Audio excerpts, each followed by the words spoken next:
Hello السلام علیکم. Shah Latif model high school Daharki. Welcome to online lectures. Class 5th subject Urdu. Lesson number 21 محنت کی عظمت.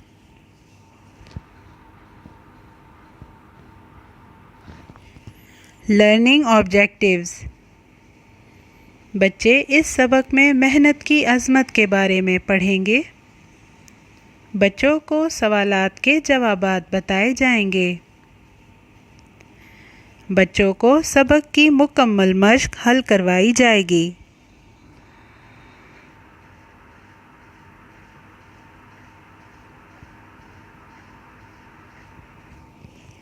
سبق 21واں محنت کی عظمت.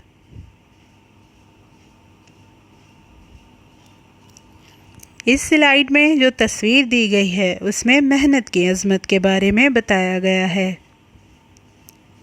سب سے پہلے سبق کا تعارف.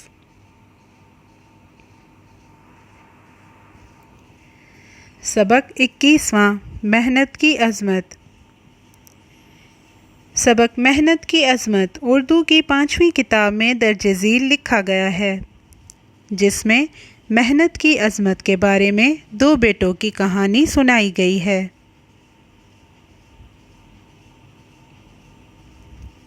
اس سبق کے ہر پیراگراف کے ساتھ اس کا خلاصہ لازمی کیا جائے گا. سبق محنت کی عظمت صفحہ نمبر 57 سے لے کر 58 پر مشتمل ہے.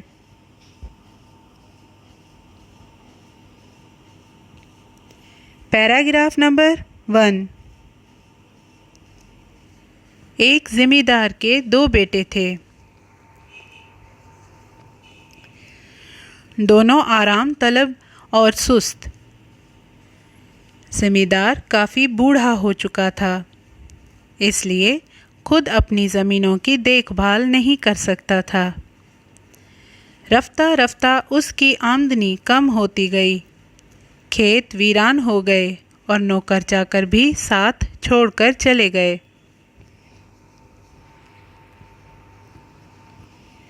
پہلے پیراگراف کا خلاصہ.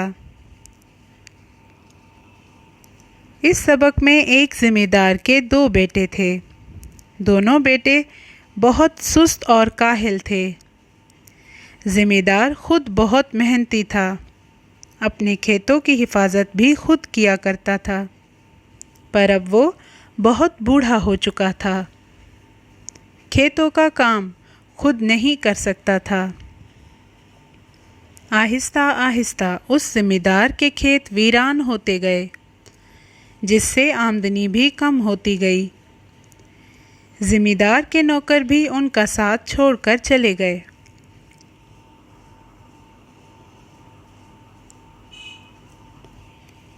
Paragraph number 2.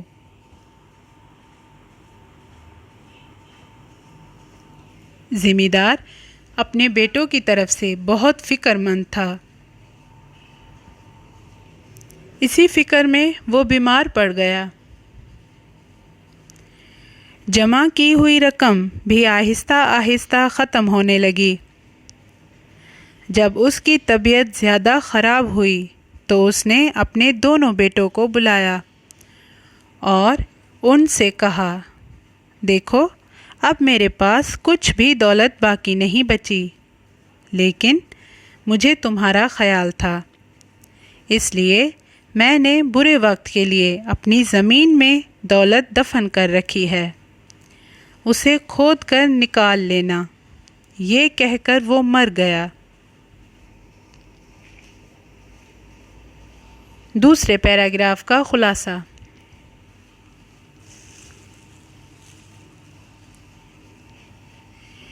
ذمہ دار اپنے بیٹوں کے لیے بہت پریشان رہنے لگا. اسی پریشانی میں وہ بیمار ہو گیا. ذمہ دار کی جمع کی ہوئی رقم بھی آہستہ آہستہ ختم ہونے لگی. جب ذمہ دار کی طبیعت بہت خراب ہو گئی تو اس نے اپنے دونوں بیٹوں سے کہا کہ میرے پاس اب کوئی دولت یا مال باقی نہیں ہے، مگر میں تم دونوں کے لیے پریشان ہوں۔ میں نے برے وقت کے لیے کچھ دولت زمین میں دفن کی ہوئی ہے۔ میرے مرنے کے بعد وہ رقم تم نکال لینا۔ اور کچھ وقت بعد وہ ذمہ دار بھی مر گیا۔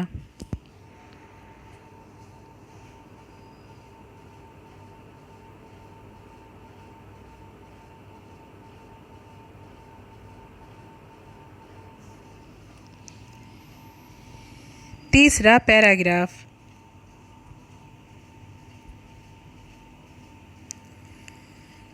لڑکے جب کفن دفن سے فارغ ہو چکے اور باپ کے مرنے کا غم کم ہوا تو انہیں اس دولت کو نکالنے کی فکر ہوئی جس کے بارے میں ان کے باپ نے بتایا تھا۔ وہ دونوں چپ چاپ کھیت پر پہنچے، چونکہ انہیں یہ معلوم نہ تھا کہ دولت کھیت میں کس جگہ دفن ہے، اس لیے انہوں نے سارا کھیت کھود ڈالا، مگر دولت نہ ملی۔ آخر کار تھک ہار کر اپنے باپ کے ایک گہرے دوست کے پاس پہنچے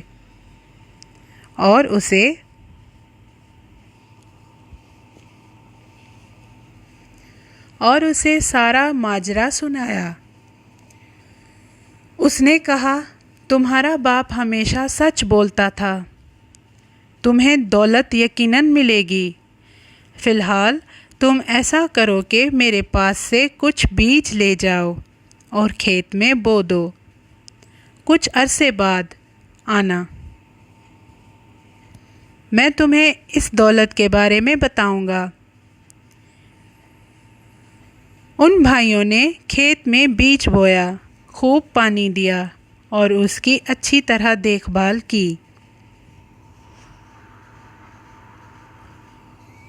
تیسرے پیراگراف کا خلاصہ۔ جب لڑکوں نے کچھ عرصے بعد ہوش سنبھالا تو سوچا اب وہ رقم زمین سے نکالی جائے جس کے بارے میں ہمارے ابا جان نے ذکر کیا تھا۔ جب وہ دونوں کھیت میں جا پہنچے تو ان کو یہ معلوم نہ تھا کہ دولت کس جگہ دفن کی گئی تھی، اس لیے انہوں نے پورا کھیت ہی کھود ڈالا، مگر وہ رقم کہیں بھی نہ مل سکی۔ جب وہ دونوں لڑکے تھک گئے تو اپنے باپ کے قریبی دوست کے پاس جا کر ان کو سب بتایا تو ان کے دوست نے کہا کہ تمہارے ابا جان ہمیشہ سچ بولتے تھے، یہ دولت تب حاصل ہوگی جب تم لوگ اس میں بیج ڈال دو گے، پھر اس کے کچھ عرصے بعد تمہیں بتاؤں گا کہ دولت کیسے حاصل ہوگی۔ دونوں بھائیوں نے زمین میں بیج بو دیے اور اس زمین کی دیکھ بھال کی۔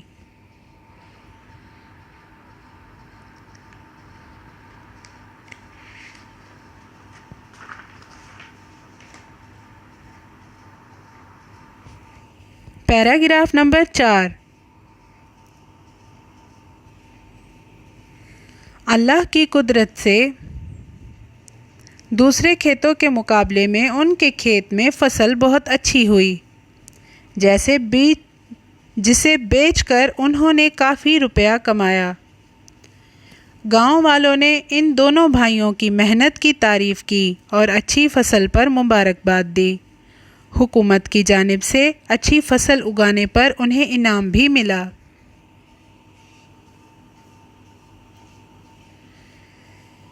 چوتھے پیراگراف کا خلاصہ۔ اللہ کے کرم سے ان کے کھیتوں میں فصل تیار ہو گئی، جسے بیچ کر ان دونوں بھائیوں نے بہت سارا پیسہ کمایا۔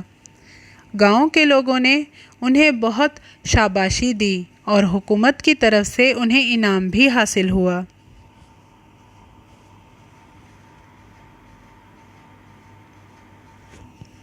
Paragraph number 5۔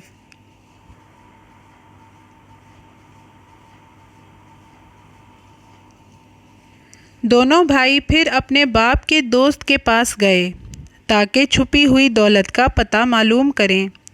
وہ ان کو دیکھ کر مسکرایا اور کہا، تمہارے باپ نے یہی دولت تو دفن کر رکھی تھی جو تم نے حاصل کر لی، اور زیادہ محنت کرو تمہیں اس زمین سے اور بھی دولت ملے گی۔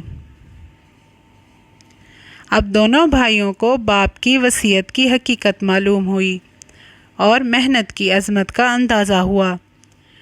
انہوں نے سستی اور آرام طلبی کو چھوڑ دیا اور محنت سے کام کرنے لگے۔ اس 5ویں اور آخری پیراگراف کا خلاصہ۔ پھر وہ دونوں بھائی اپنے باپ کے دوست کے پاس گئے اور چھپی ہوئی دولت کے بارے میں معلوم کیا، تو انہوں نے بتایا کہ یہ وہی چھپی ہوئی دولت ہے جو تمہارے باپ نے تم لوگوں کے لیے دفن کر رکھی تھی۔ تم دونوں اس زمین میں جتنی محنت کرو گے اس سے زیادہ دولت حاصل کر سکو گے۔ اب ان دونوں بھائیوں کو اپنے ابا جان کی وصیت کے بارے میں معلوم ہوا اور اپنی محنت کی عظمت کا اندازہ بھی ہو گیا تھا۔ ان دونوں بھائیوں نے آرام اور سستی چھوڑ کر محنت سے کام کرنا شروع کر دیا۔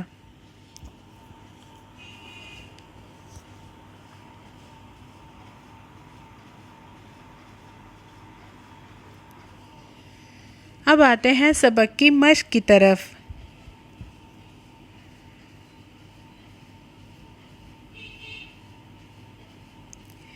مشق حصہ الف کا پہلا سوال، ذمہ دار کی آمدنی کم کیوں ہو گئی؟ پہلے سوال کا جواب، ذمہ دار کی آمدنی میں کمی اس لیے ہوئی کہ وہ اپنی زمینوں کا کام خود کیا کرتا تھا۔ جب وہ بوڑھا اور بیمار ہو گیا تو اس کے کھیت آہستہ آہستہ سوکھ گئے اور آمدنی ہونا بہت کم ہو گئی۔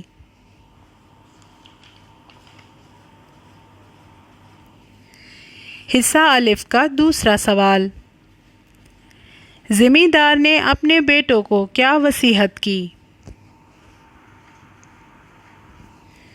دوسرے سوال کا جواب، ذمہ دار نے اپنے بیٹوں کو ایک زمین کی وصیت کی۔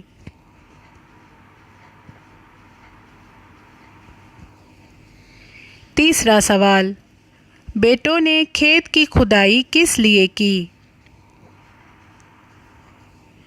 تیسرے سوال کا جواب، بیٹوں نے کھیت کی کھدائی دولت کو نکالنے کے لیے کی۔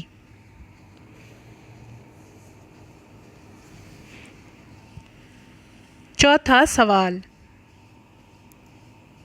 وہ اپنے والد کے دوست کے پاس کیوں گئے اور اس نے انہیں کیا مشورہ دیا؟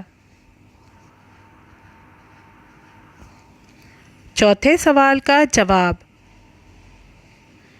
وہ اپنے والد کے دوست کے پاس دولت کا پوچھنے کے لیے گئے اور اسے سارا ماجرا سنایا۔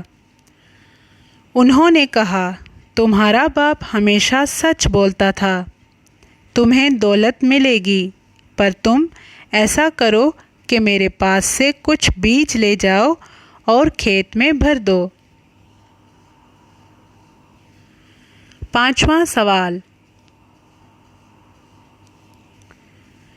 حکومت کی طرف سے ذمہ دار کے بیٹوں کو انعام کیوں ملا؟ پانچویں سوال کا جواب، حکومت کی طرف سے ذمہ دار کے بیٹوں کو اچھی فصل اگانے پر انعام ملا۔ چھٹا سوال، ذمہ دار کی وصیت کا مطلب کیا تھا؟ چھٹے سوال کا جواب،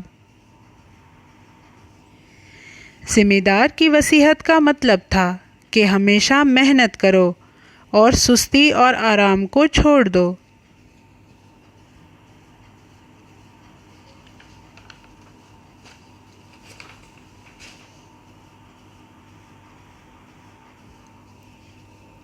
اب آتے ہیں مشق کے حصہ بے کی طرف۔ ذیل کے ہر لفظ کے آگے اس کے معنی کا نمبر درج کیجیے۔ پہلا الفاظ ہے عظمت۔ عظمت کے معنی ہیں بڑائی۔ دوسرا الفاظ ہے رفتہ رفتہ۔ رفتہ رفتہ کے معنی ہیں آہستہ آہستہ۔ تیسرا الفاظ فی الحال۔ فی الحال کے معنی ہیں اس وقت۔ چوتھا الفاظ حقیقت۔ حقیقت کے معنی ہیں اصل مطلب۔ پانچواں الفاظ یقیناً۔ یقیناً کے معنی ہیں ضرور۔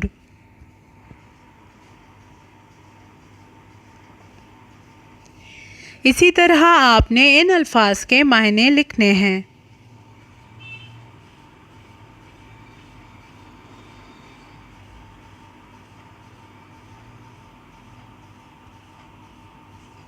اب آتے ہیں حصہ جیم کی طرف۔ دیے ہوئے فعل لگا کر جملوں کو مکمل کیجیے۔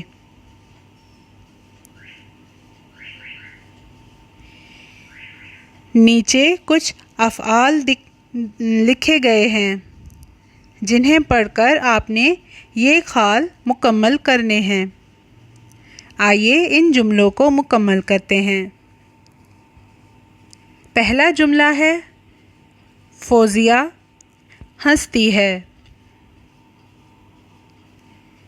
خال میں ہنستی ہے لکھ کر جملہ مکمل کیجیے۔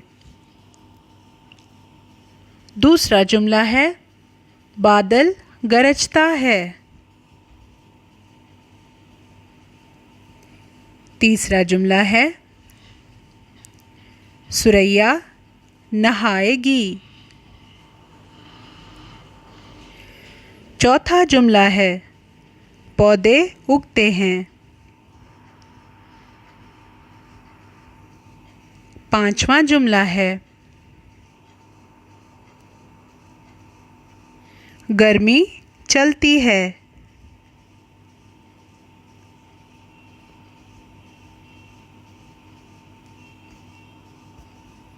چھٹا جملہ ہے پرندے چہچہائیں گے۔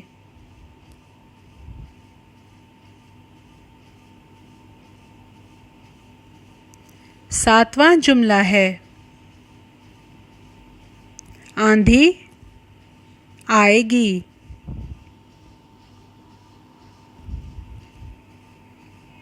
آٹھواں جملہ ہے مکھیاں بھن بھناتی ہیں۔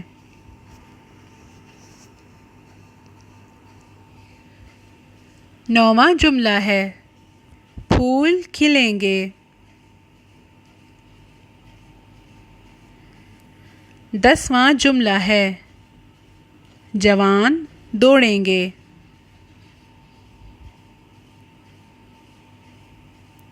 اسی کے ساتھ یہ جملے مکمل ہوتے ہیں اور ساتھ ہی سبق کی مشق بھی مکمل ہوتی ہے۔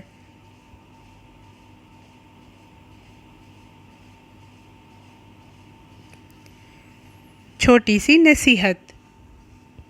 دنیا میں وہی لوگ اچھے ہیں جو دوسروں کے کام آتے ہیں۔ ہمیشہ ایک دوسرے کے کام آئیے۔